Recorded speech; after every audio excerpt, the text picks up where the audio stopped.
இந்த டெஸ்ட் வந்து பார்த்தீங்கன்னா லார்ட் ரிப்பன் பற்றி கொஸ்டின் கேட்டுக்கிறேன். இதில் the foundation of local self government in 1882, the appointment of Hunter Education Commission 1882.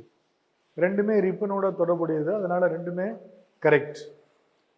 Fought Third Burmese War and finally annexed Burma with India in the year of 1885. Burma வந்து எப்போ இந்தியாவோட இணைச்சோம்? இந்த 1935 என்னது? தி separation of Burma. இந்தியாவிலேருந்து பிரிக்கிறோம். So 50 years, 50 வருஷம் India வந்து பர்மாவோட இருந்திருக்கு. அதாவது பர்மா வந்து இந்தியாவோட இணைச்சிருந்துருக்கிறாங்க. The Age of Consent Act in 1891, which forbade marriage of girl below 12. திருமண ஒப்புதல் வயது சட்டம் 1891 படி பெண்களின் எந்த வயது கீழ் திருமணம் செய்ய தடை விதிக்கப்பட்டதுன்னா 12. When the Ancient Monuments Protection Act passed 1904.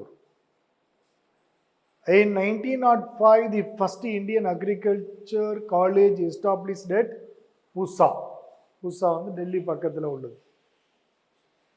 Which of the following Viceroy General put Indian currency on gold standard? இதான் நம்ம ஃபாலோ பண்ணுறோம். லார்ட் கர்ஷன். லார்ட் கர்ஷன் எந்த வருஷம் அவர் இந்த ஸ்டாண்டர்டு கொண்டு போனார்? 1899, 1899. The Indian Muslim League founded 30th December 1906 in Dhaka, Bangladesh. இதில் வந்து பார்த்தீங்கன்னா நவாப் சலிமுல்லா கான் அவர் தான் அதனுடைய பிரசிடெண்டாக எடுத்தாங்க. அவர் பேர் என்ன? முஸ்லீம் லீக்குடைய பிரசிடெண்ட் தாக்காவில் நவாப் சலிமுல்லா கான்.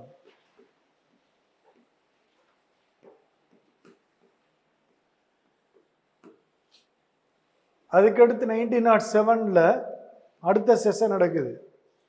இதில் வந்து பார்த்தீங்கன்னா ஆகா கான் எடுக்கிறாங்க. ஆகா கான் இவரை வந்து permanent president of Muslim League அப்படின்னு சொல்லுவாங்க. நிரந்தர தலைவராக தேர்வு செய்யப்பட்டவர் சொல்லுவாங்க. யாரு? ஆகா கான். நோட் பண்ணிங்க.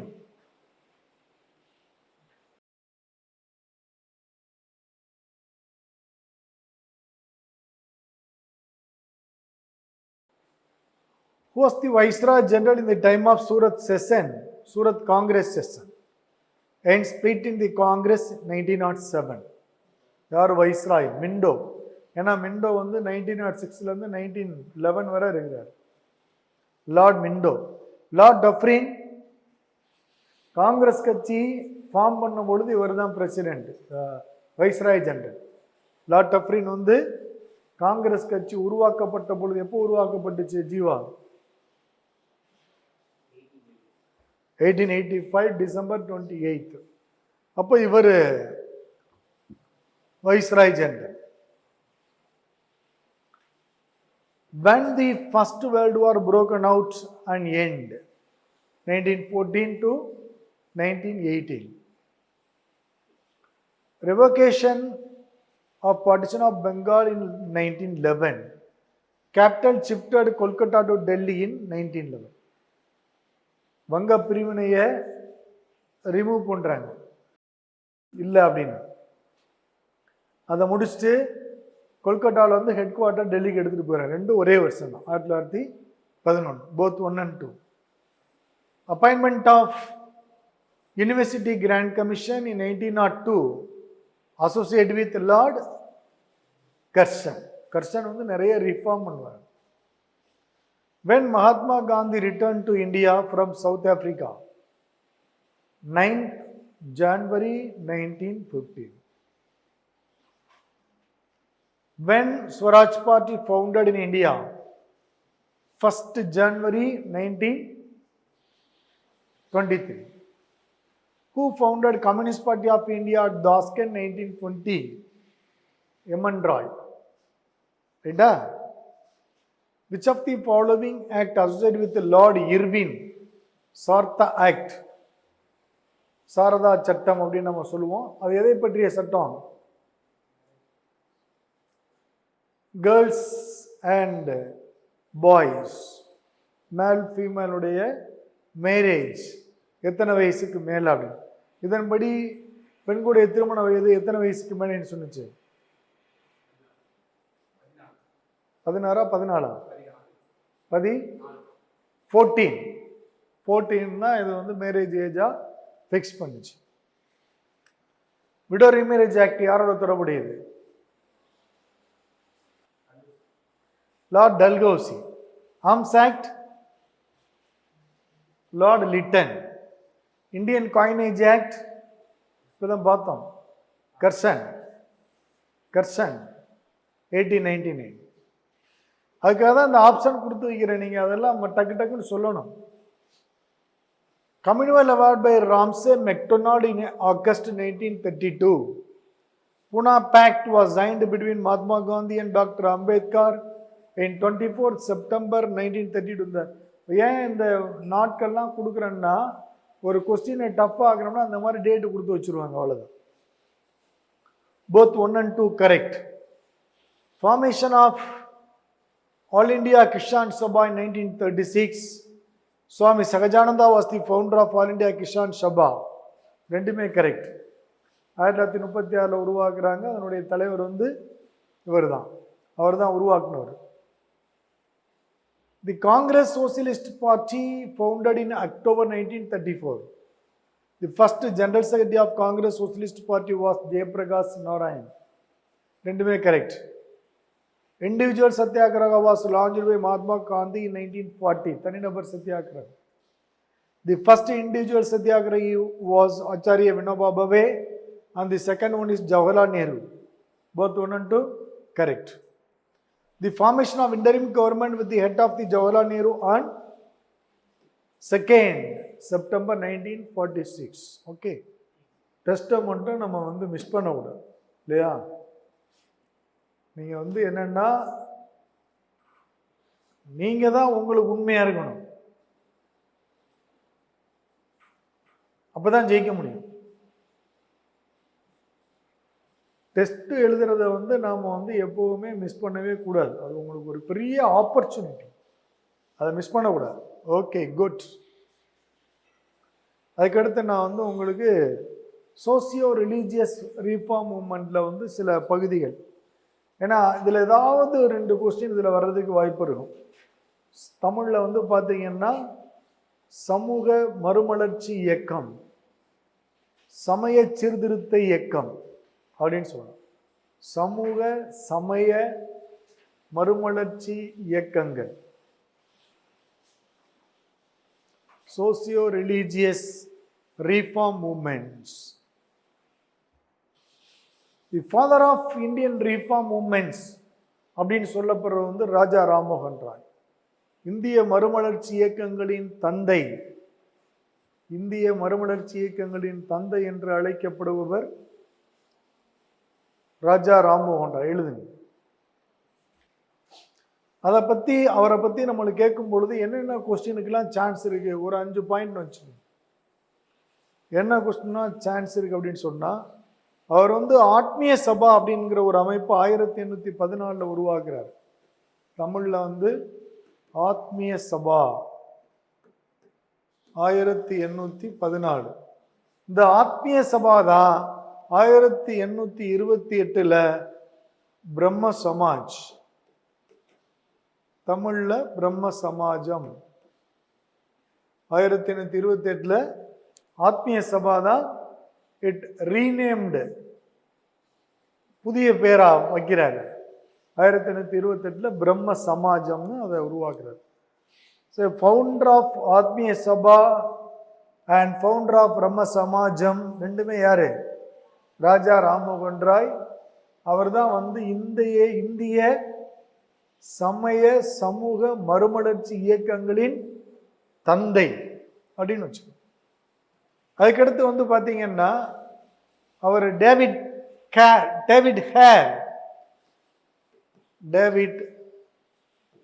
ஹேர் என்பவரோட சேர்ந்து வந்து பார்த்தீங்கன்னா 1817 இந்து கல்லூரியை தொடங்குறார். இந்து கல்லூரி, இந்து காலேஜ், இந்து காலேஜ் கொல்கட்டாவில். அதுக்கப்புறம் வந்து பார்த்தீங்கன்னா 1825 வேதாந்தா காலேஜ், வேதாந்தா கல்லூரி இதை தொடங்குறார். வேதாந்தா கல்லூரியை தொடங்குறார். இந்து காலேஜ், வேதாந்தா காலேஜ் எல்லாமே ராஜா ராம்மோகன் ராய் தொடங்குறார். பிரம்மோ சமாஜத்தினுடைய உண்மையான அடிப்படையான நோக்கம் அப்படின்னு சொல்லிட்டு பார்த்தீங்கன்னா, ஒன் காட் ஒன் ரிலீஜியன், ஒரே கடவுள் ஒரே சமயம் அப்படிங்கிறதா உண்டு. 2 பேர் சவுத்தில் ஒருத்தர் பேசுவார், அதை நார்த்தில் ஒருத்தர் பேசுவார். பிரம்மோ சமாஜம் வந்து பார்த்து ராஜா ராம்மோகன் ராயும் பார்த்தீங்கன்னா one god one religion.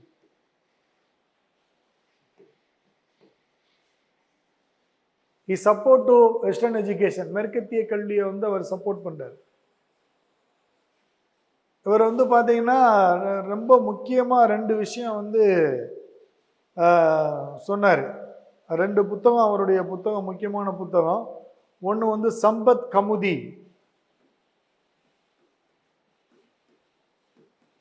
Sampath காமுதி அப்படின்னு ஒரு ஜேர்னல், பத்திரிக்கை ஒன்று கொண்டு வந்தார். பெங்காலியில், வங்காள மொழியில் கொண்டு வந்தார், சம்பத் காமுதி. அதுக்கப்புறம் மிராதுல் அக்பர் அப்படின்னு வந்து ஒரு பாரசீக பத்திரிக்கை ஒன்று கொண்டு வந்தார். மிராத் உல் அக்பர், பெர்ஷியன் வீக்லி, பாரசீக வார பத்திரிகை கொண்டு வந்தார். பெரிய இன்டெலெக்சுவல், கிட்டத்தட்ட 18க்கும் மேற்பட்ட மொழிகளை கற்றிருந்தார் ராஜா ராம்மோகன் ராய். இப்போ ராஜா ராம்மோகன் ராயை பற்றி கேட்கும் பொழுது இதான் விஷயம். அதுக்கப்புறம் உங்களுக்கு எல்லாத்துக்கும் தெரிஞ்ச விஷயம்தான் அவரை பற்றி. 1829 அபாலிஷன் ஆஃப் சதி,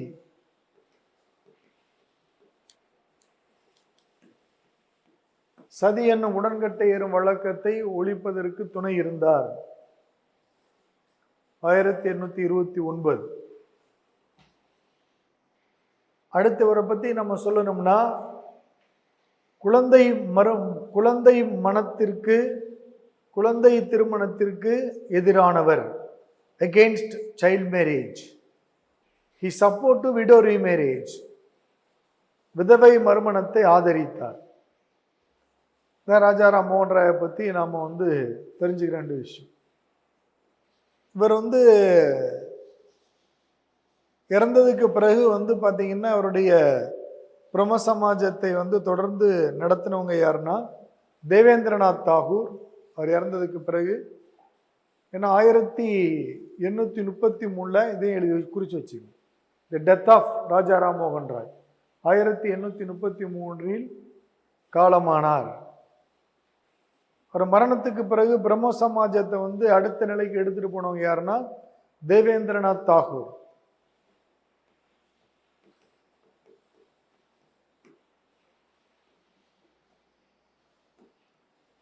அதுக்கடுத்து கேசப் சந்திரசன்.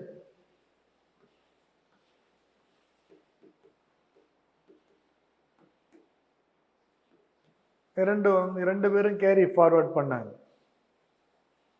அதுக்கடுத்து முக்கியமாக இதெல்லாம் வந்து டைரக்ட் ஃபேக்டாக தான் உங்களுக்கு கேட்பாங்க. யங் பெங்கால் மூவ்மெண்ட், இங்கிலீஷில் வந்து பார்த்தீங்கன்னா யங் பெங்கால் மூவ்மெண்ட், இளம் வங்காளர் இயக்கம், இளம் வங்காள இயக்கம். அடிக்கடி கேட்கிறவர் தான் இது வந்துட்டு ஹென்றி விவியன் டெரேசியோ. ஹென்றி விவியன் டெரேசியோ, இவர் தான் அவனுடைய ஃபவுண்டர். இளம் வங்காள இயக்கத்தை தோற்றுவித்தவர் ஹென்றி விவியன் டெரேசியோ.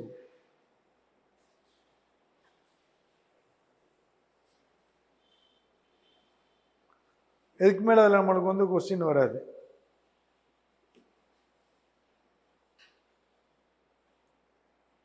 தேவேந்திரநாத் தாகூர் வந்து பார்த்தீங்கன்னா ஒரு இயக்கத்தை உருவாக்குனாரு. அவர் உருவாக்குனது தத்வபோதினி சபா. டைரக்டா அப்படித்தான் நம்மளுக்கு கொஸ்டின் இருக்கும். தத்துவபோதினி சபா, தத்துவபோதினி சபா உருவாக்குனவர் யாரு? 1839 தேவேந்திரநாத் தாகூர்.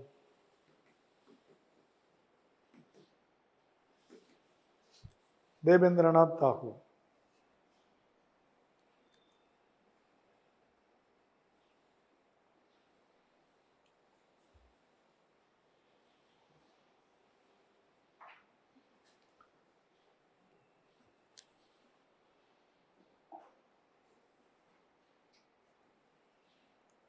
அதுக்கடுத்து ஈஸ்வரச்சந்திர வித்யாசாகர், அவர் ஒரு முக்கியமானவர். எழுதி ஈஸ்வரச்சந்திர வித்யாசாகர். ஒன்னொன்னே அண்டர்லைன் பண்ணி வச்சுக்கணும். தேவேந்திரநாத் தாகூர், ஹென்ரி விவியன் டெரேஷியோ, ராஜா ராம்மோகன் ராய் அப்படிங்கிறத அண்டர்லைன் போட்டு வச்சுக்கணும். ஈஸ்வரச்சந்திர வித்யாசாகர். ஈஸ்வரச்சந்திர வித்யாசாகரை பொறுத்தளவில் 1851 சான்ஸ்கிரிட் காலேஜ், சமஸ்கிருத கல்லூரியை தொடங்கினார் கொல்கத்தாவில். 1851 சமஸ்கிருத கல்லூரியை வந்து தொடங்கினார்.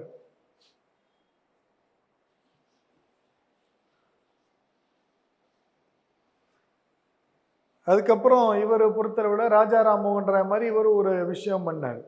1856 விடோ ரீமேரேஜ் ஆக்ட் கொண்டு வரதுக்கு இவர் தான் உறுதுணையாக இருந்தார். 1856 விதவை மறுமண சட்டம் கொண்டு வர உறுதுணையாக இருந்தவர். Support to widow remarriage act in 1856. அது மாதிரி இவரை பற்றி அடிக்கடி கேட்குற இன்னொரு விஷயம் என்னன்னா, பெத்துனே ஸ்கூல், பெத்துனே பள்ளி, பெத்துனே ஸ்கூல், பெத்துனே பள்ளி ஒன்று தொடங்கினாரு 1849. இது வந்து பார்த்தீங்கன்னா இந்தியாவில் முதலாக பெண்களுக்காக உருவாக்கப்பட்ட பள்ளி. அதான் அதில் speciality. The first school in India for girls. அதுக்கப்புறம் ஒரு முக்கியமான ஒருத்தர் வந்து கோபால் ஹரி தேஷ்முக். கோபால் ஹரி தேஷ்முக் மகாராஷ்டிராவில். கோபால்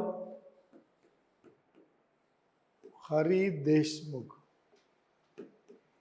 இவரை பற்றி என்னன்னா ஒரே ஒரு கொஸ்டின் தான் இவரை பற்றி கேட்கறதுக்கு. இவரை வந்து லோகிதவாதி அப்படின்னு சொல்றாங்க. இவருடைய சிறப்பு பெயர் வந்து லோகிதவாதி என்று அழைக்கப்பட்டவர் யார்? லோகிதவாதி என்று அழைக்கப்பட்டவர் யாருன்னா கோபால் ஹரி தேஷ்முக். அதுக்கடுத்து ஒரு முக்கியமான ரீஃபார்ம் மூமெண்ட் ஒரு முக்கியமானவர் வந்து பார்த்தோம்னா ஜோதிபா புலே. ஜோதிபா புலே, ஜோதிபா புலே. ஜோதிபா புலே வந்து 1873 சத்திய சோடக் சமாஜ், சத்திய சோடக் சமாஜம் அப்படின்னு ஒன்று உருவாக்குறார். சத்திய சோடக் சமாஜ் 1873. இவர் வந்து ஒரு புத்தகம் ஒன்று வெளியிட்டார், குலாம்கிரி. இதெல்லாம் கேட்பாங்க கொஸ்டின். குலாம்கிரி புத்தகம். குலாம்கிரி அந்த நூலோடு தொடர்புடையவர் யாருன்னா ஜோதிபா புலே. குலாம்கிரி.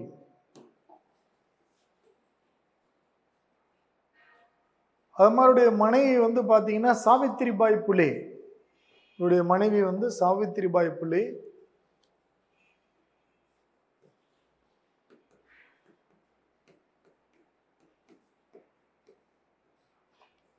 சாவித்திரிபாய் புலே வந்து அவங்களுடைய இது பார்த்தீங்கன்னா to educate to depressed class women, to educate to depressed class women, தாழ்த்தப்பட்ட பெண்களுக்கு கல்வி கொடுக்கிறதுக்கு அர்ப்பணித்தவர். அது மாதிரி வந்து பார்த்தீங்கன்னா அவங்கள மகிழ சேவா மண்டல், மகாராஷ்டிரா தான் இவங்கெல்லாம் வந்து மகாராஷ்டிரா. மகிழா சேவா மண்டல் அப்படின்னு ஒரு அமைப்பை வந்து தோற்றுவிச்சாங்க 1852. எதுக்குன்னா பெண்களிடம் விழிப்புணர்வு ஏற்படுத்துவதற்கு, awareness, create awareness among the women. Mahila Seva Mandal 1852 established by Savitribai Phule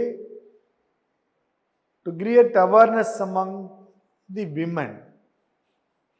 அதுக்கடுத்து வந்து பார்த்தீங்கன்னா சுவாமி விவேகானந்தா. அவர் ஒரு பெரிய ரீஃபார்மர். அவர் யாருன்னா அவர் தான் வந்து ராமகிருஷ்ணா இயக்கத்தை தோற்றுவிச்சவர் சுவாமி விவேகானந்தா.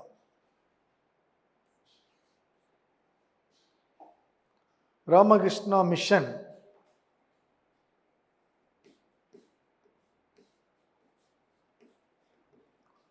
ராமகிருஷ்ணா இயக்கம் இதனுடைய ஹெட் குவார்ட்டர் வந்து பார்த்தீங்கன்னா கொல்கட்டாவில், பெங்காலில் பேலூர் அப்படிங்கிற இடத்துல அவனுடைய தலைமையாக இருக்கு.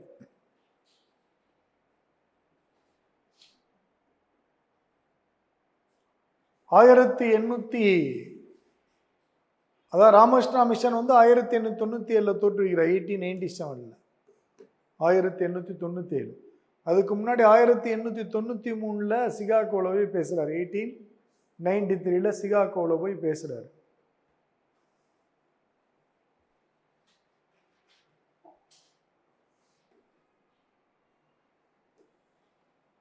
அதுக்கடுத்து அடிக்கடி கேட்குற இன்னொரு கொஸ்டின் வந்து பார்த்தீங்கன்னா ஆரிய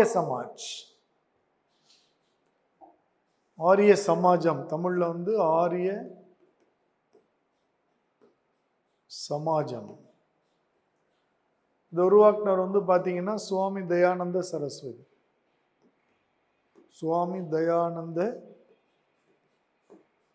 சரஸ்வதி. இவருடைய ஃபேமஸ் கோட் உங்களுக்குலாம் தெரியும், கோ பேக் டு வேதாஸ், வேதத்திற்கு பின்னோக்கி செல்லுங்கள்.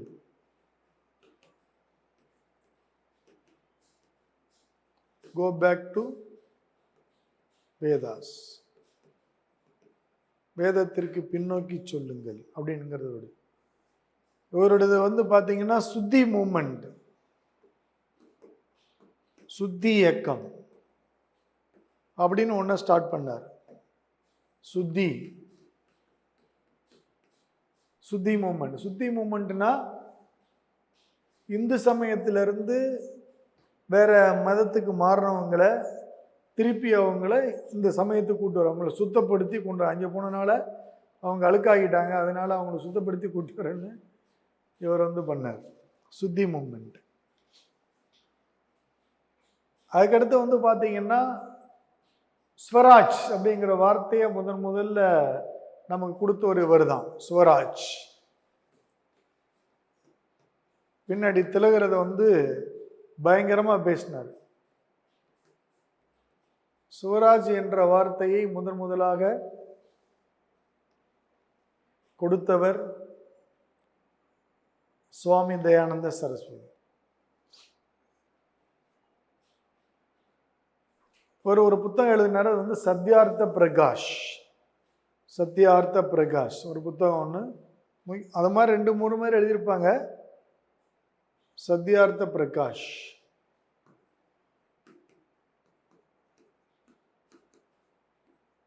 இதே தலைப்புல 2-3 பேர் எழுதியிருக்காங்க அந்த புத்தகத்தை. இவர் எழுதினார்.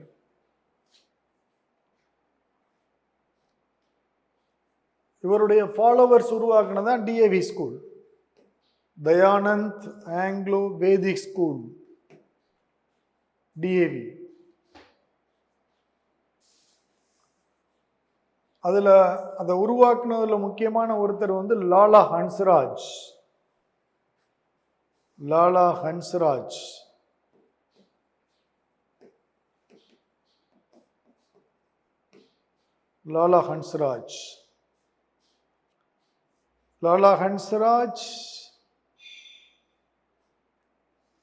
அதில் ஒரு முக்கியமான தலைவர். லாலா லஜபதி ராய் சுவாமி அவர், அதுக்கப்புறம் வந்து பாலகங்கார திலகர், இவங்கெல்லாம் அவருடைய ஃபாலோவர்ஸ் தான். அதனால தான் பின்னாடி பாலகங்கார திலகர் வந்து அந்த சுயராஜ்யா இஸ் மை பர்த் ரைட் அப்படிங்கிறதெல்லாம் அவர் எடுத்துக்கிட்டார். அதுக்கடுத்து வந்து பார்த்தீங்கன்னா பிரார்த்தன சமாஜம்,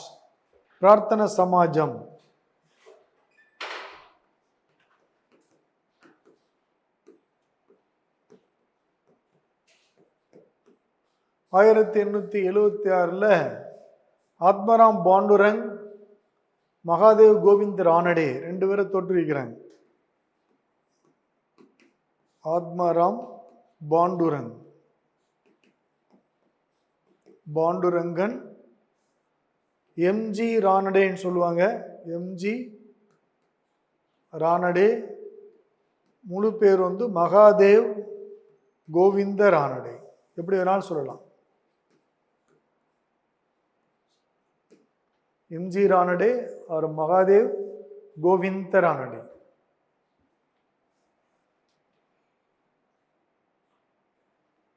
இது வந்து பிரார்த்தனை சமாஜத்தை உருவாக்கணும்.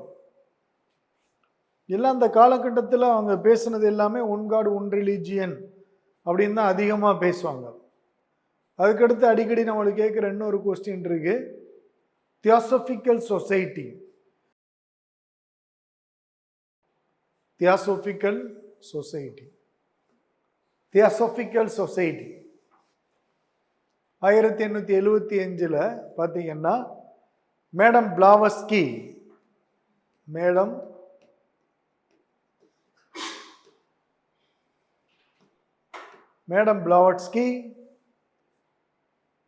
HS ஆல்காட்,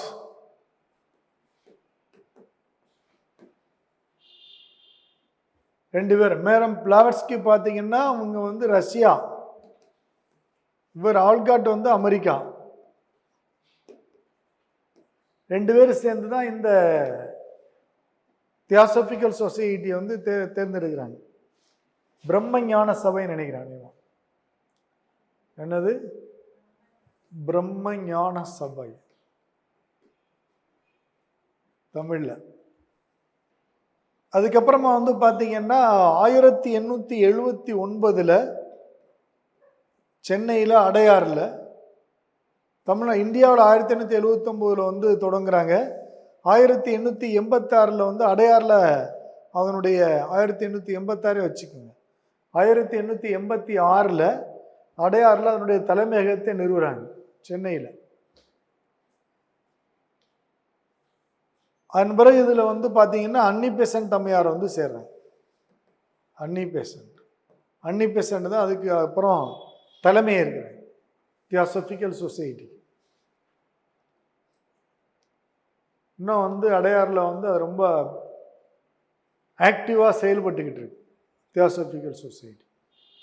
பட் உண்மையாக ஃபோன் பண்ணது வந்து பார்த்தீங்கன்னா 1875 பிரம்மஞான சபை நிறுவப்பட்ட ஆண்டு 1875, அந்த வருஷம் வச்சுக்கோங்க. அதுக்கப்புறம் 1886 அடையாறில் தலைமையகம் உருவாக்கப்பட்டது 86. அதுக்கப்புறம் டெக்கான் எஜுகேஷன் சொசைட்டியை தமிழில் வந்து தக்கான கல்வி சங்கம்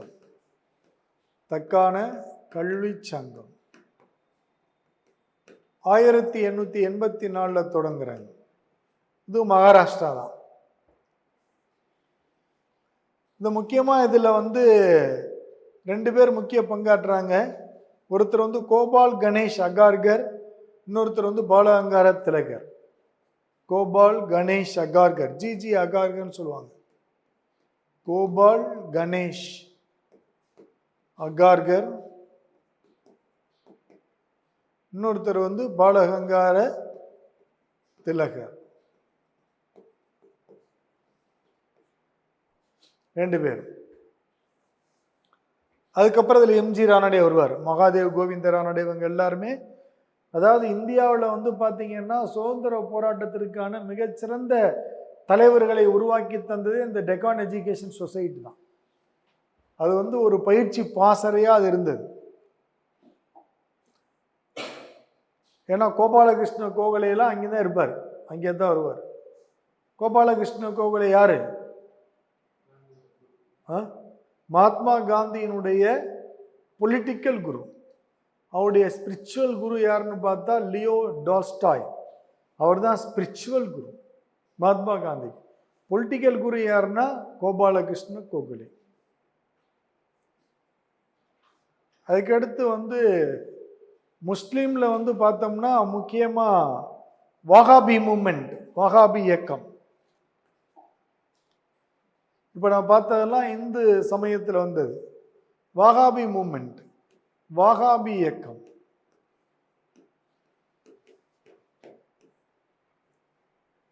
இதனுடைய தலைவர் பார்த்தீங்கன்னா சையத் அகமத் பரேலி. சையத் அகமத்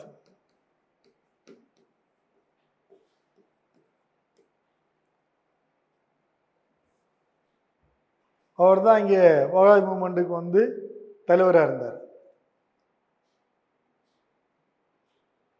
அதுக்கப்புறம் வந்து பார்த்தீங்கன்னா ஷா வலியுல்லா. ஷா வலியுல்லா,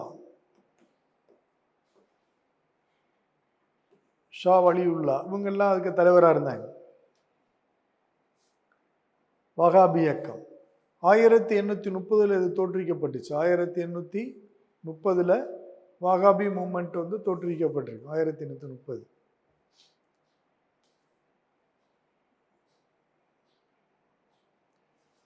அதற்கடுத்து ஒரு இயக்கம் பார்த்தீங்கன்னா ஃபராசி இயக்கம். ஃபராசி மூமெண்ட் 1838. இது யாருன்னா சரியத்துல்லா கான். சரியத்துல்லா கான் அவர் தோற்றுவிச்சிருக்கார். ஷரியத்துல்லா கான்.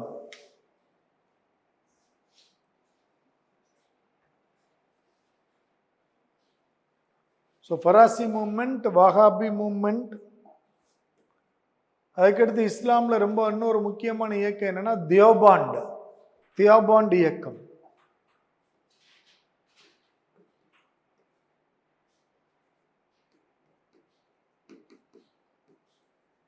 தியோபாண்ட் இயக்கம் 1866. இதை தோற்றுவித்தவர் வந்து பார்த்தீங்கன்னா முகமது காசிம். முகமது காசிம்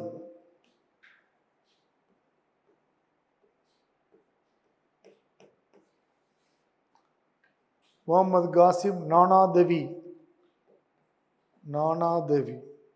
முகமது காசிம் நானாதேவி தான் இதை தோற்று வச்சிருக்கார் 1866. அதுக்கடுத்து நமக்கு அடிக்கடி கேட்குற கொஸ்டின் வந்து பார்த்தீங்கன்னா அலிகார் இயக்கம். அலிகார் ஸ்கூல் ஆர் அலிகார் இயக்கம்.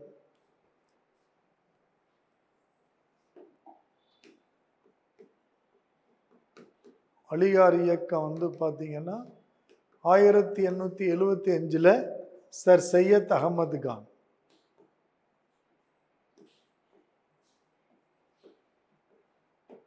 இதுதான் பின்னாடி அலிகார் யூனிவர்சிட்டி வரும், அலிகார் பல்கலைக்கழகமாக வரும்.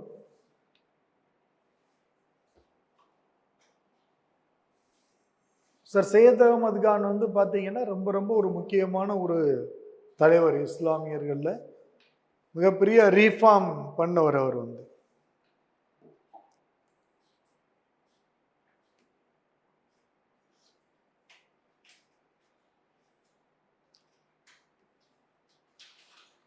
அதுக்கடுத்து இஸ்லாமில் வந்து ஒரு பெரிய போயட் இருந்தார். அவர் வந்து முகமது இக்பால். மாடர்ன் இந்தியாவில் நிறைய அவருடைய இது இருக்கும். முகமது இக்பால். முகமது இக்பால் தான் 1930 செப்பரேட் ஸ்டேட் ஃபார் முஸ்லீம்ஸ் அப்படின்னு சொன்னார். முஸ்லீம்களுக்கு தனி நாடு என்ற கோரிக்கை வைத்தவர் முகமது இக்பால்.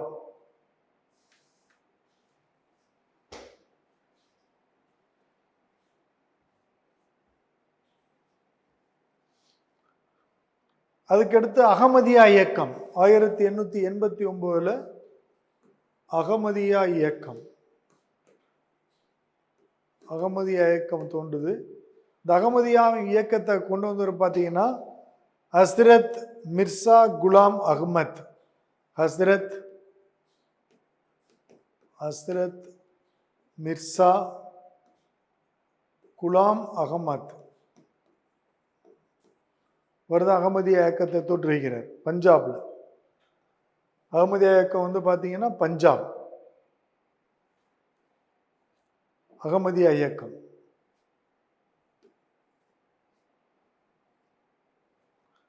அடுத்து இன்னொரு முக்கியமான இது வந்து சீக்கியர்களில் ஒரு இது இருக்கு. அது வந்து குகா இயக்கம் அல்லது நாம்தாரி இயக்கம் அப்படிங்கிறது. இது ரொம்ப முக்கியமானது. குகா மூமெண்ட் இல்லாட்டி நாம்தாரி மூமெண்ட்னு தான் அதை கேட்பாங்க பெரும்பாலும். குகா இயக்கம் இது வந்து 6ல் அல்லது நாம்தாரி இயக்கம் இது வந்து 1872 பகத் ஜவஹர்மால் அவர் தான் அதை உருவாக்குறார். பகத் ஜவஹர்மால், பாபா பாலக் சிங் 2 பேரும் சேர்ந்து தான் உருவாக்குவாங்க. பகத் ஜவஹர்மால்,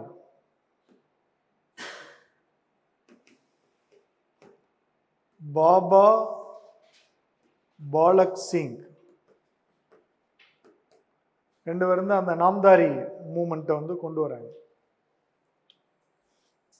சிங் சபா மூமெண்ட்லாம் பெருசாக கேட்க மாட்டாங்க. அதை வந்து குகா மூமெண்ட்டை ஃபாலோ பண்ணி வரும். அதுக்கப்புறம் 6ல் இன்னொரு முக்கியமான மூமெண்ட் வந்து அகாலி. இன்னும் அந்த இது இயக்கம் இருக்கு, அகாலி தள் அப்படின்னு சொல்லிட்டு, அகாலி இயக்கம் அப்படின்னு சொல்றது. அகாலி இயக்கம் தோற்றுவிக்கப்பட்டது வந்து 1920. அகாலி இயக்கம் வந்து 1920.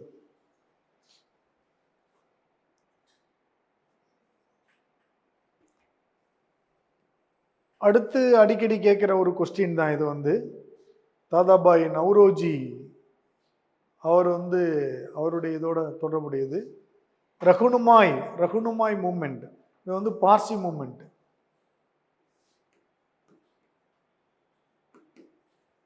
ரகுனுமாய் இயக்கம் இது வந்து பார்சி கம்யூனிட்டி, பார்சி இனத்தவருடைய ஒரு இயக்கம். அது எல்லாமே ரிலீஜியஸ் மூவ்மெண்ட் தான். எல்லாமே பார்சி சமயத்தில் சீர்திருத்தத்தை உருவாக்கின இயக்கம். இதை நிறுவனர் வந்து பார்த்தீங்கன்னா தாதாபாய் நவ்ரோஜி.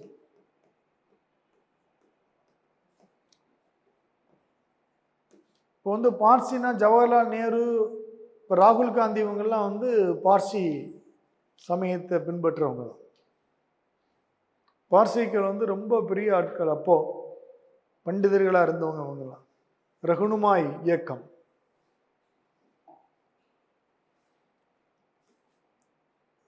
அதான் வந்து சோசியோ ரிலீஜியஸ் மூமெண்ட்.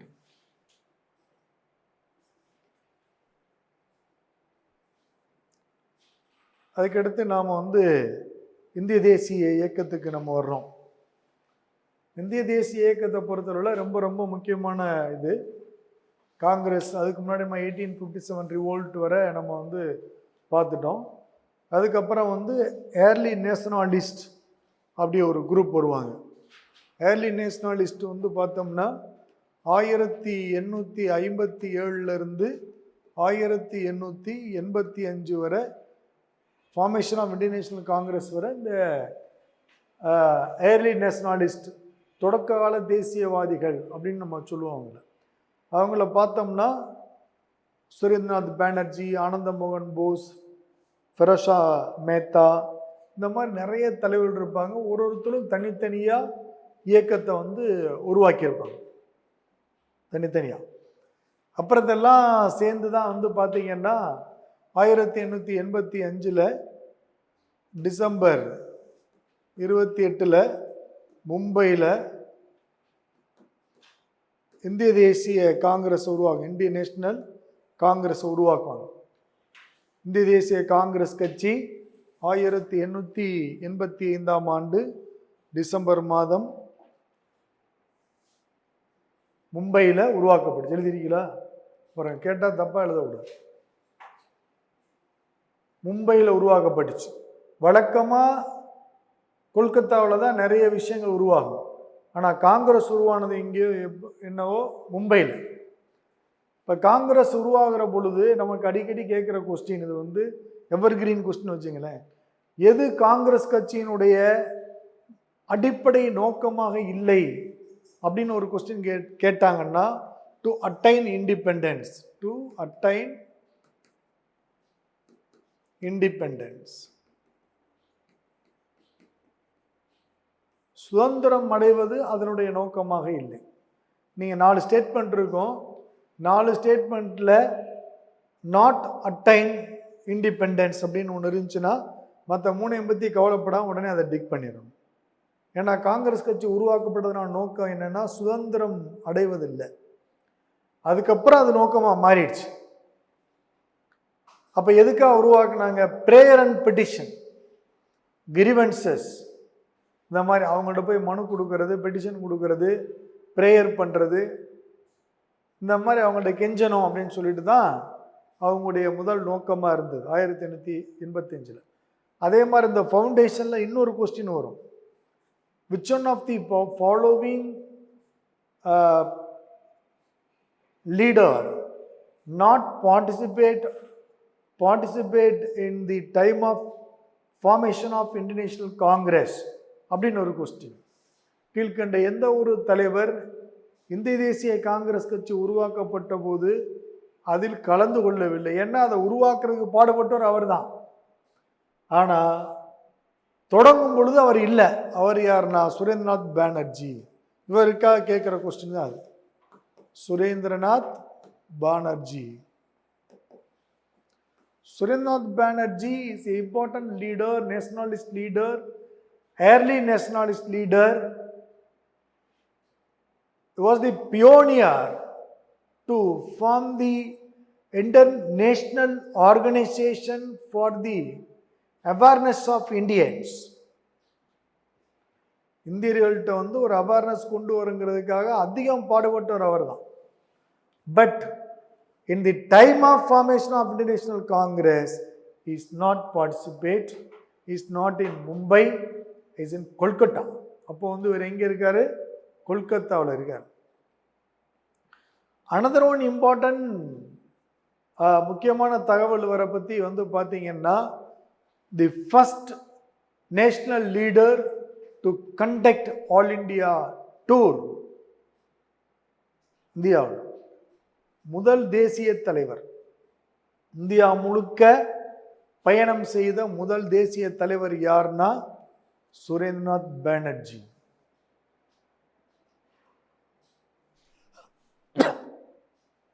இதெல்லாம் அவருடையது.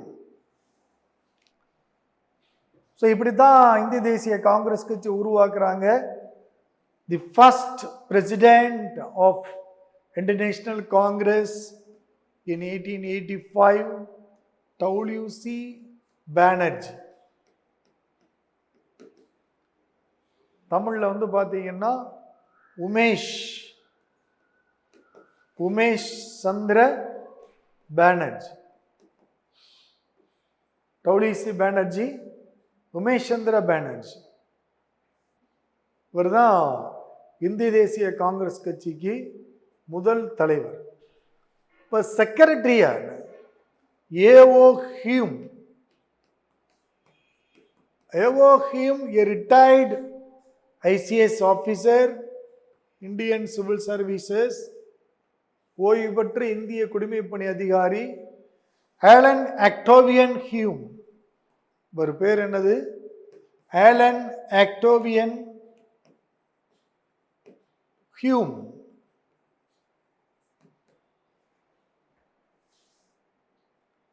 AO Hume.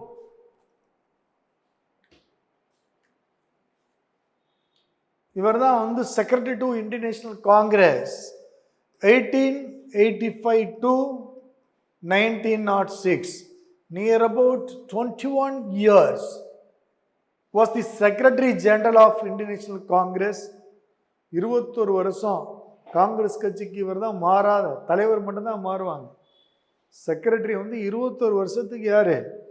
ஹியூம் தான் இருக்கிறார்.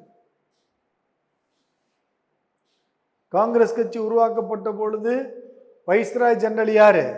லார்டு டஃப்ரின். அது போனதில் பார்த்துருக்கோம். டஃப்ரின் தான் தலைவர், வைஸ்ராய் ஜெனரல். ஸோ இவ்வளவு விஷயங்கள் இருக்கு இந்திய தேசிய காங்கிரஸ் கட்சியை உருவாக்குறவங்க. அதுக்கப்புறம் அந்த தலைவர்கள்லாம் அவங்களுக்கு வந்து நான் ஒரு லிஸ்ட் கொடுக்குறேன் யார் யார் வந்தாங்க அப்படிங்கிறத வந்து பார்த்தீங்கன்னா. அதுக்கப்புறம் இந்த இயக்கம் வந்து பார்த்தீங்கன்னா 2 பிரிவாக இருந்தாங்க உள்ளே. ஒருத்தவங்க வந்து மாடரேட்ஸ், இன்னொரு குரூப் வந்து எக்ஸ்ட்ரீமிஸ்ட். மாடரேட்ஸ்ல வந்து யாரெல்லாம் இருப்பா? தாதாபாய் நவ்ரோஜி, எம்ஜி ரானடே, கோபாலகிருஷ்ண கோகலே,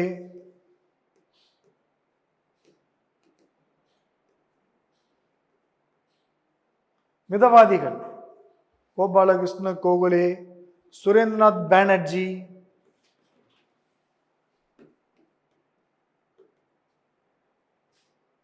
கோபாலகிருஷ்ண கோகலே, சுரேந்திரநாத் பானர்ஜி, ஃபெரோஷா மேத்தா,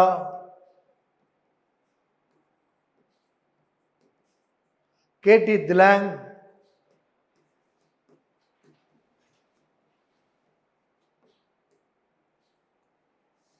இவங்கெல்லாம் வந்து மாடரேட் லீடர்ஸ், முக்கியமானவங்க. கேடி திலாங், ஃபெரோஷா மேத்தா, சுரேந்திரநாத் பானர்ஜி, ஆனந்த மோகன் Bose, MG Ranade, Gopalakrishna Gokhale, they are the important moderate leaders in Indian National Congress.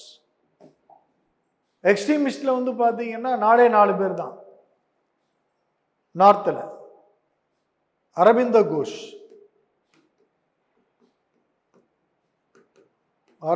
Ghosh, Lala Lajpat Rai, Balagangadhara திலகர்,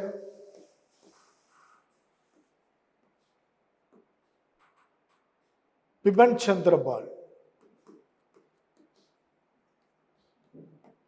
தமிழ்நாட்டில் பார்த்தீங்கன்னா சுப்பிரமணிய பாரதியார், வஉசி, சுப்பிரமணிய சிவா,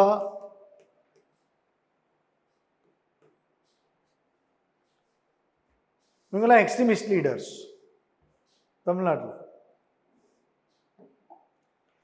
ஸோ இப்படி தான் உருவாகினேன். அதுக்கப்புறம் சுதேசி மூமெண்ட், சுதேசி இயக்கம் 1905 சுதேசி இயக்கம்.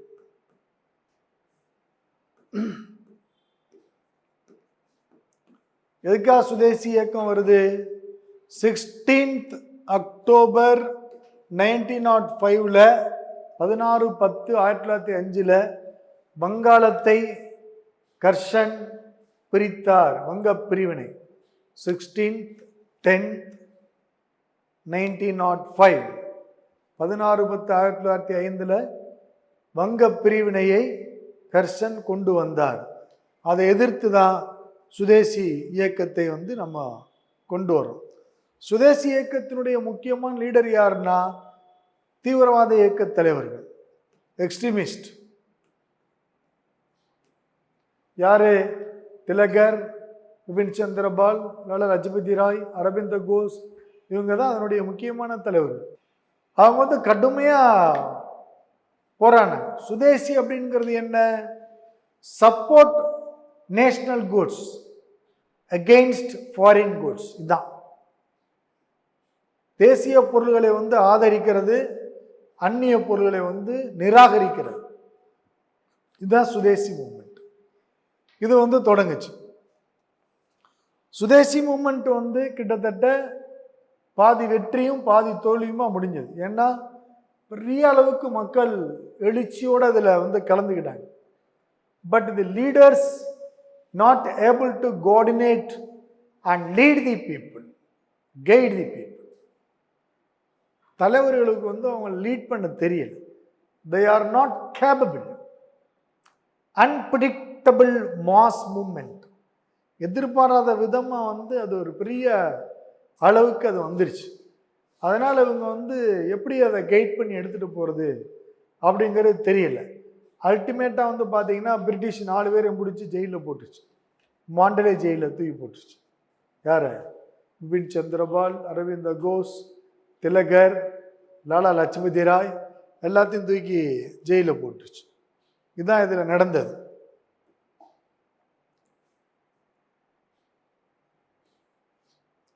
ஸோ இந்த நேரத்தில் பார்த்தீங்கன்னா ரொம்ப முக்கியமான விஷயம் வங்காளத்தில் இந்தியா முழுக்க பல பகுதியில் ஓன் இண்டஸ்ட்ரியை மக்கள் தொடங்கினாங்க. அதில் பார்த்தீங்கன்னா ஒரு பெங்காலில் ஒரு கெமிக்கல் இண்டஸ்ட்ரீஸ் ஒன்று பிசி ராய், ஆச்சாரியா பிசி ராய் ரொம்ப முக்கியமானவர். அவர் ஆச்சாரியா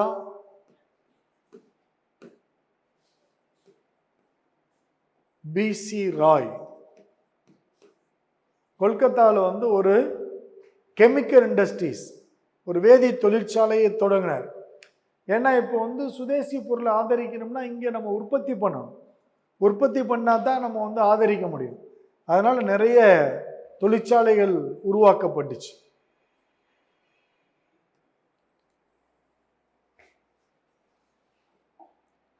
இதுதான் சுதேசி மூமெண்ட்.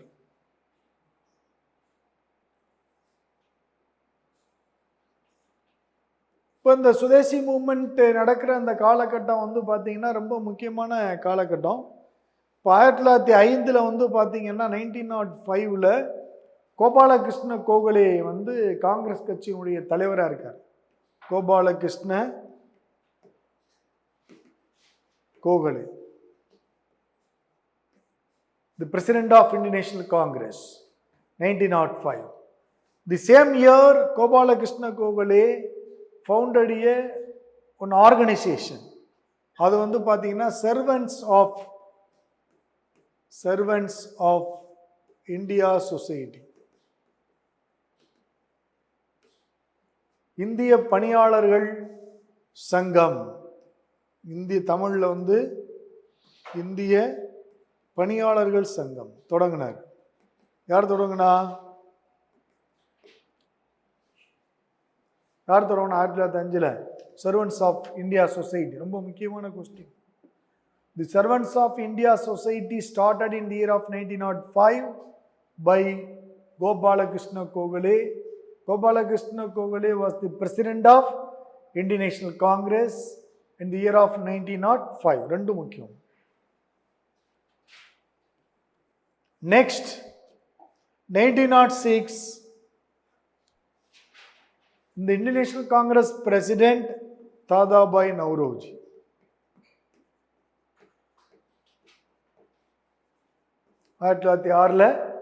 தாதாபாய் நவ்ரோஜி இந்திய தேசிய காங்கிரஸ் கட்சி தலைவராக இருக்கார். Dadabhai Naoroji the only man to presided 3 times to Indian National Congress before independence. இந்திய தேசிய காங்கிரஸ் கட்சிக்கு 3 முறை தலைவராக இருந்தவர் இந்திய சுதந்திரத்துக்கு முன்னாடி அப்படின்னு கேட்டா Dadabhai Nowroji. Mohammed Ali Jinnah was the secretary of Dadabhai Nowroji in the time of 1906. 1906 Mohammed Ali Jinnah Dadabhai நவ்ரோஜியின் செயலாளராக இருந்தார். ரொம்ப முக்கியமான பாயிண்ட், வெரி இம்பார்ட்டன்ட். 1907, 1908 2 வருஷமே பார்த்தீங்கன்னா Ras Behari Ghosh, not Bose, Ras Behari Ghosh was the president of Indian National Congress. 1907 மற்றும் 8 இந்திய தேசிய காங்கிரஸ் கட்சிக்கு தலைவராக இருந்தவர் ராஷ் பிஹாரி கோஷ். அதனால காங்கிரஸ் கட்சி 2 உடையிற பொழுது அதுக்கு தலைவராக இருந்தவர் யாரு? ராஸ் பிஹாரி கோஷ். சூரத் ஸ்பிளிட் 1907 தான் சூரத்தில் நடக்குது. அப்ப தலைவராக இருக்கிற இவர் தான். அப்பதான் காங்கிரஸ் கட்சி ரெண்டா உடையுது. ஏன் அங்க வந்து ரெண்டா உடைஞ்சி சொல்லுங்க பாப்போம்.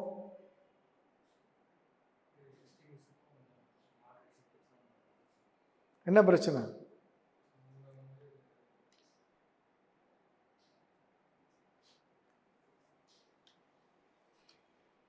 என்ன பிரச்சனையா ஜீவா?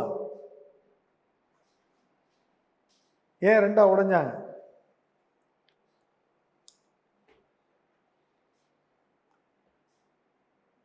என்ன ராமலட்சுமி?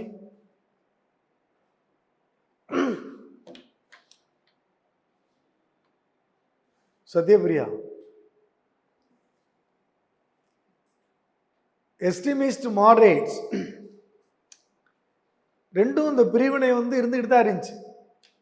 முன்னாடியே 885 வந்து சொல்லுவாங்க. இப்போ வந்து பார்த்தீங்கன்னா ஒரு கொஸ்டின் இருக்கு 1907 பற்றி. The split of Congress, the split of Congress not a immediate event, the seeds of the split in 1885 அப்படின்னு ஒரு கோட் இருக்கு. இந்திய தேசிய காங்கிரஸ் கட்சி ரெண்டா உடையிறது அப்படிங்கிறது ஒரு புதிய உடனடி நிகழ்வல்ல. அதற்கான வித்துகள் 1885 இருக்கின்றன அப்படின்னு. எப்படி? So it's not a immediate development. Extremist மாடரேட்ஸுங்கிறது முன்னாடி வந்துருச்சு. அதனால இங்க வந்து ஏன் உடையுது, அதுதான் இங்க முக்கியமான பாயிண்ட். இப்ப நீங்க ஏவோ ஹீமோ பாருங்க. ஏவோ ஹீம் எதுவரை செக்ரட்டரியா இருந்தாரு பாருங்க. 1885 இருந்து என்ன ராம்குமார், ராம்குமாரா என்னது பேரு, கார்த்திக், கரண்குமாரா, கார்த்திக். ஏவோ ஹீம் எதுவரை செக்ரட்டரியா இருந்தாரு எழுதியிருக்கீங்களா?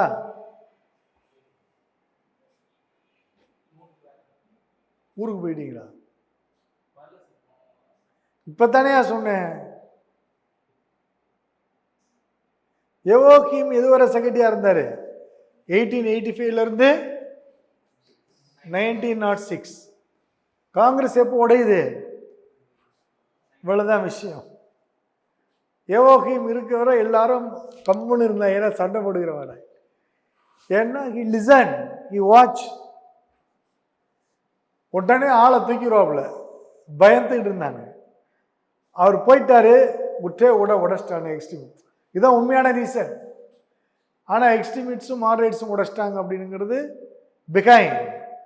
பட் உண்மையிலே என்னன்னா யோகீமுக்கு பயந்துக்கிட்டு இவங்க பேச்சு மூச்செல்லாம் உட்கார்ந்தான். ரைட்டா? ஸோ ஆனால் split of Congress 1907 Surat, president Rashbehari Ghosh. Right. So அதுக்கப்புறம் நிறைய ஈவெண்ட் நடக்கும். 1913 வந்து பார்த்தீங்கன்னா ஒரு அடிக்கடி கேட்கறது the formation of Ghadar party, Ghadar கட்சி. Ghadar party, the Ghadar party more important movement in abroad. இது எங்கே உருவாக்குறாங்க? அமெரிக்காவில் San Francisco. It was found in the year of 1913. San Francisco, America உருவாக்குற. யாரு? லாலா ஹர்தயால். அடிக்கடி கேட்கிற கொஸ்டின் இவர்லாம். Lala Hardayal, Ghadar party. 1914 another one event. 1914 ரெண்டு ஈவெண்ட் இருக்கு. ஒன்று வந்து பார்த்தீங்கன்னா the broken out of the first world war, முதல் உலக போர் வெடித்தது 1914. இன்னொன்று என்னன்னா, இப்போ அடிக்கடி நம்ம பேசிட்டே இருக்கோம் கனடாவை பற்றி. கனடாவில் வந்து காலிஸ்தான் பிரிவினைவாதிகள் அப்படிலாம் சொல்கிறோம். இந்த 1914 கோமகட்ட மாறு, கோமகட்ட மாறு ஈவெண்ட். தமிழ்ல அப்படியே தான், கோமகட்ட மாறு நிகழ்வு. இந்த கோமகட்டம் ஆறு நிகழ்வு என்னன்னு பார்த்தீங்கன்னா, இந்தியாவிலிருந்து சுதந்திர போராட்டத்து பிரச்சனையில் சீக்கியர்கள் சில பேர் கொஞ்சம் பேர் வந்து கப்பலில் ஏறி கனடாவுக்கு போகிறாங்க. கனடா வந்து அந்த கப்பலை அவங்க வரவிடாம தடுத்து நிறுத்தி திருப்பி அனுப்பிச்சுறாங்க. அதில் நிறைய பேர் இறந்து போயிடறாங்க. அந்த நிகழ்வு தான் 1914 கோமகட்டம் ஆறு ஈவெண்ட். அதுக்காக வந்து பார்த்தீங்கன்னா ஒரு 4-5 வருடத்திற்கு முன்னாடி கனடா பிரதமர் வந்து மன்னிப்பு கேட்டார், நாங்கள் அப்போ செஞ்ச தப்பு தான் அப்படின்னு சொல்லிட்டு.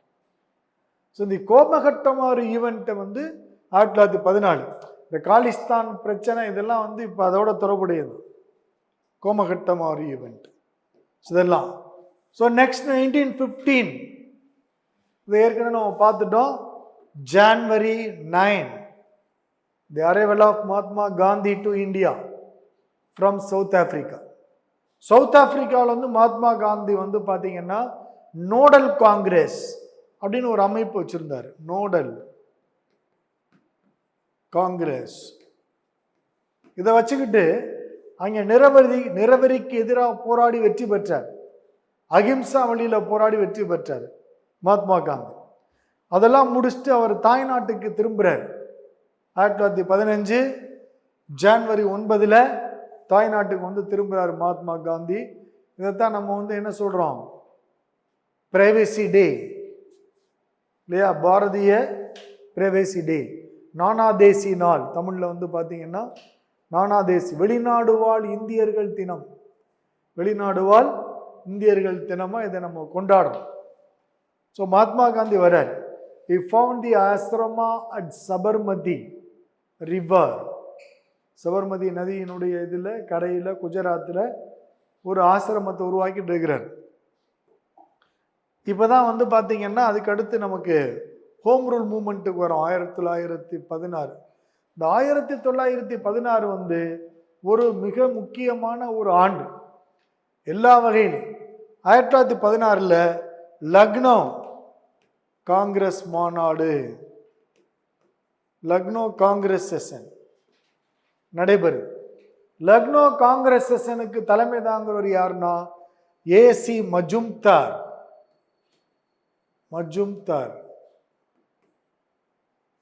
AC Majumdar was the president of Lucknow Congress session. இந்த ஏசி மஜும்தார் இந்த லக்னோ காங்கிரஸ் செஷன்ல 2 முக்கியமான நிகழ்வுகள் இருந்துச்சு. ஒன்று வந்து பார்த்தீங்கன்னா Indian National Congress and Muslim League the common pact, 2 பேருக்கு வந்து ஒரு பொதுவான உடன்படிக்கை ஏற்படுத்தினாங்க இந்த இதில். அதைத்தான் வந்து நாம் லக்னோ உடன்படிக்கை அப்படின்னு சொல்கிறோம். லக்னோ பேக்ட். லக்னோ உடன்படிக்கை எனப்படுவது என்ன? The common pact between Indian National Congress and Muslim League. இந்திய தேசிய காங்கிரஸ் கட்சிக்கும் முஸ்லிம் லீக்கும் இடையில ஒரு பொது உடன்படிக்கை ஏற்படுத்தினதா லக்னோ பேக்ட். அது லக்னோ காங்கிரஸ் செஷன்ல தான் வருது. இந்த லக்னோ உடன்படிக்கை ஏற்படுவதற்கு முக்கியமான காரணமா இருந்தவங்க வந்து பாத்தீங்கன்னா பால கங்காதர திலகர், விஜய் திலக். திலகர் வந்து ஒரு முக்கியமான காரணம். இன்னொரு காரணம் யாருன்னா அன்னி பெசன்ட், அவங்களும் ஒரு காரணம். அதுக்கப்புறம் இந்த 1916 காங்கிரஸ் செஷன்ல இன்னொரு முக்கியமான விஷயம் என்னன்னா மிதவாதிகளும் தீவிரவாதிகளும் ஒன்றாக இணைந்தார்கள். merging of extremist and moderates, அது ஒன்று. 2 பேரும் இணைந்து நம்ம செயல்படுவோம் அப்படிங்கிறது இன்னொரு நிகழ்வு 1916. இதே 1916 மறுபடியும் 2 முக்கியமான நிகழ்வு அப்படிங்கிறது என்ன அப்படின்னு சொன்னா ஹோம் ரூல் மூவ்மெண்ட், தல தன்னாட்சி இயக்கம். தல தன்னாட்சி இயக்கம் இது வந்து தொடங்குது. யார் தொடங்குறான்னா north India BG Tilak, Bal Gangadhar திலகர். South India Annie Besant. தல தன்னாட்சி இயக்கம் தான் home rule movement. Home rule movement தல தன்னாட்சி இயக்கம்னா என்ன? To teach Indians how rule the country, இந்த நாட்டை எப்படி ரூல் பண்றது அப்படிங்கிறத இந்தியர்களுக்கு கற்றுக் கொடுக்கிறது தான் ஹோம் ரூல் தல தன்னாட்சி இயக்கம். வட இந்தியாவில் யார் பண்ணா? திலகர். சவுத் இந்தியாவில் அன்னி பெசன்ட். இதெல்லாம் இது காமன் 1916 நடந்த முக்கியமான நிகழ்வு. A C Majumdar, Congress session, Lucknow pact, Muslim League Congress, extremist moderates, home rule movement, north India, south India, எல்லாத்துலையும். ரைட்டா? இதெல்லாம். ஸோ மீதத்தை நாம் அடுத்த வகுப்பில் பார்க்குறோம். இன்னும் ஒரு வகுப்பில் நம்ம முடிச்சிருவேன் நான். தேங்க்யூ.